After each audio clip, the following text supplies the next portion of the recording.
Icon star Allu Arjun తన కెరీర్‌లో కొన్ని మూవీస్‌ని రిజెక్ట్ చేశాడు. వాటిలో వేరే హీరోలు యాక్ట్ చేసి మరి హిట్ అందుకున్నారా లేదా అనేది ఇప్పుడు చూద్దాం. Number 1 100% love.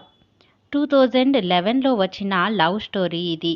సుకుమార్ మొదట ఈ స్టోరీని అల్లు అర్జున్‌కే వినిపించారు. కానీ అల్లు అర్జున్ ఈ మూవీని రిజెక్ట్ చేశాడు. ఆ తర్వాత ఈ మూవీ నాగ చైతన్య చేతిలోకే వెళ్ళింది. ఈ మూవీ ఆ టైంలో హైయెస్ట్ గ్రాసింగ్ ఫిలింగా సూపర్ హిట్‌గా నిలిచింది. మరి ఇలాంటి ఒక యూత్‌ఫుల్ లవ్ స్టోరీలో అల్లు అర్జున్ చేసుంటే ఎలా ఉండేది అనుకుంటున్నారో కామెంట్స్‌లో చెప్పండి. Number 2 the warrior. Allu Arjun 'DJ' movie తర్వాత డైరెక్టర్ లింగుస్వామి ఈ స్టోరీ అల్లు అర్జున్‌కి చెప్పారు. కానీ అల్లు అర్జున్‌కి ఈ స్టోరీ నచ్చక రిజెక్ట్ చేశాడు. నెంబర్ 3 గీత గోవిందం. 2018లో రిలీజ్ అయిన love and romantic drama movie ఇది. అల్లు అర్జున్ 'డీజే' మూవీ తర్వాత డైరెక్టర్ పరశురామ్ ఈ స్టోరీ లైన్‌తో అల్లు అర్జున్‌ని అప్రోచ్ అయ్యారు. కానీ అల్లు అర్జున్ యాక్షన్ ఫిల్మ్ ఏదైనా చేయాలన్న ఉద్దేశంతో ఈ మూవీని రిజెక్ట్ చేశారు. ఆ తర్వాత ఇందులో విజయ్ దేవరకొండని హీరోగా సెలెక్ట్ చేసుకున్నారు. ఈ మూవీ ఆల్ టైమ్ బ్లాక్ బస్టర్‌గా నిలిచింది. నెంబర్ 4 జాను. 2020లో వచ్చిన రొమాంటిక్ డ్రామా మూవీ ఇది. ఈ script first director C. Prem Kumar Allu అర్జున్‌కే వినిపించారు. అల్లు అర్జున్ ఇప్పటి వరకు ఒక్క రీమేక్ మూవీ కూడా చేయలేదు. ఈ మూవీ రీమేక్ కావడంతో ఇంట్రెస్ట్ లేక రిజెక్ట్ చేశాడు. ఆ తర్వాత ఈ మూవీలో శర్వానంద్ హీరోగా నటించాడు. ఈ మూవీ ఫ్లాప్ అయింది. నెంబర్ 5 అరవింద సమేత వీరరాఘవ.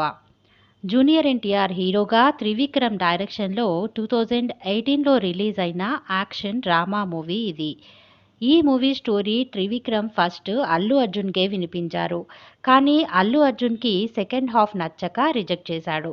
ఆ తర్వాత ఈ మూవీని త్రివిక్రమ్ జూనియర్ ఎన్టీఆర్‌తో తెరకెక్కించి బ్లాక్ బస్టర్ విజయాన్ని అందుకున్నాడు. నెంబర్ 6 బజరంగి భాయిజాన్. హిందీలో 2015లో రిలీజ్ అయిన యాక్షన్ డ్రామా మూవీ ఇది. ఇందులో హీరో క్యారెక్టర్‌కి ఫస్ట్ డైరెక్టర్ కబీర్ ఖాన్ అల్లు అర్జున్‌ని అప్రోచ్ అయ్యాడు. కానీ ఆ టైంలో కమర్షియల్ యాక్షన్ ఫిలిమ్స్ మీద ఇంట్రెస్ట్‌తో ఇలాంటి సాఫ్ట్ క్యారెక్టర్ చేయడానికి అల్లు అర్జున్ ఒప్పుకోక రిజెక్ట్ చేశాడు. ఆ తర్వాత ఈ మూవీని సల్మాన్ ఖాన్ హీరోగా తీస్తే అది ఆల్ టైమ్ బ్లాక్ బస్టర్‌గా నిలిచింది. సల్మాన్ ఖాన్ పెర్ఫార్మెన్స్‌కి అందరూ ఫిదా అయిపోయారు కూడా. నెంబర్ 7 డిస్కో రాజా. రవితేజ హీరోగా 2020లో రిలీజ్ అయిన సైన్స్ ఫిక్షన్ యాక్షన్ మూవీ ఇది. ఈ movie director VJ Anand first ఈ మూవీ కోసం అల్లు అర్జున్‌ని అప్రోచ్ అయ్యాడు. అల్లు అర్జున్ రిజెక్ట్ చేయడంతో హీరో రవితేజతో ఈ మూవీని తీశారు. ఈ మూవీ ఫ్లాప్ అయింది. నెంబర్ 8 పండగ చేసుకో. రామ్ పోతినేని హీరోగా 2015లో రిలీజ్ అయిన రొమాంటిక్ యాక్షన్ డ్రామా మూవీ ఇది. ఈ స్టోరీని ఫస్ట్ డైరెక్టర్ గోపీచంద్ మలినేని అల్లు అర్జున్‌కే వినిపించారు. కానీ అల్లు అర్జున్ రిజెక్ట్ చేశాడు. ఆ తర్వాత రామ్ పోతినేనితో ఈ మూవీని తీశాడు డైరెక్టర్. ఈ మూవీ సూపర్ హిట్‌గా నిలిచింది. నెంబర్ 9 అర్జున్ రెడ్డి. 2017లో రిలీజ్ అయిన రొమాంటిక్ డ్రామా మూవీ ఇది. ఈ movie director Sandeep Reddy Vanga first ఈ స్టోరీతో అల్లు అర్జున్‌నే అప్రోచ్ అయ్యారు. కానీ మరీ బోల్డ్‌గా ఉంది అని అల్లు అర్జున్ ఈ మూవీని రిజెక్ట్ చేశాడు. ఆ తర్వాత శర్వానంద్‌ని కూడా అప్రోచ్ అయ్యారు కానీ ఆయన కూడా రిజెక్ట్ చేశాడు. ఆ తర్వాత విజయ్ దేవరకొండతో ఈ మూవీని తీశారు. ఈ మూవీ రిలీజ్ అయ్యి ఆల్ టైమ్ బ్లాక్ బస్టర్‌గా నిలిచింది. అంతేకాకుండా విజయ్ దేవరకొండని ఓవర్ నైట్‌లో స్టార్‌ని చేసిన మూవీ ఇది. నెంబర్ 10 83 బజరంగి భాయిజాన్ తర్వాత డైరెక్టర్ కబీర్ ఖాన్ మళ్ళీ ఈ 83 బాలీవుడ్ మూవీ కోసం అల్లు అర్జున్‌ని అప్రోచ్ అయ్యారు. అల్లు అర్జున్ ఇంట్రెస్ట్ చూపించకపోవడంతో రణ్వీర్ సింగ్‌తో ఈ మూవీని తెరకెక్కించారు. ఈ మూవీ యావరేజ్‌గా నిలిచింది.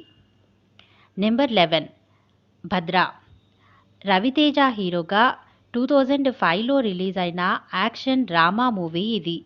ఈ మూవీ డైరెక్టర్ బోయపాటి శ్రీను ఈ స్క్రిప్ట్ ఫస్ట్ అల్లు అర్జున్‌కే వినిపించారు. అల్లు అర్జున్ రిజెక్ట్ చేయడంతో రవితేజతో ఈ మూవీని తీశారు. ఈ మూవీ బ్లాక్ బస్టర్గా నిలిచింది. Number 13 gang leader. నాని హీరోగా 2019లో వచ్చిన కామెడీ డ్రామా మూవీ ఇది. ఈ story director Vikram Kumar first Allu అర్జున్కే చెప్పారు. అల్లు అర్జున్ రిజెక్ట్ చేయడంతో నానితో ఈ మూవీని తెరకెక్కించారు. ఈ మూవీ యావరేజ్గా నిలిచింది. మరి ఈ మూవీస్లో ఏ మూవీలో అల్లు అర్జున్ యాక్ట్ చేసి ఉంటే బాగుంటుందని మీరు అనుకుంటున్నారో కామెంట్స్లో చెప్పండి. ఈ వీడియో మీకు నచ్చినట్లయితే లైక్ చేసి షేర్ చేయండి. మరిన్ని ఇంట్రెస్టింగ్ వీడియోస్ కోసం ఈ ఛానల్ని సబ్స్క్రైబ్ చేసుకోండి.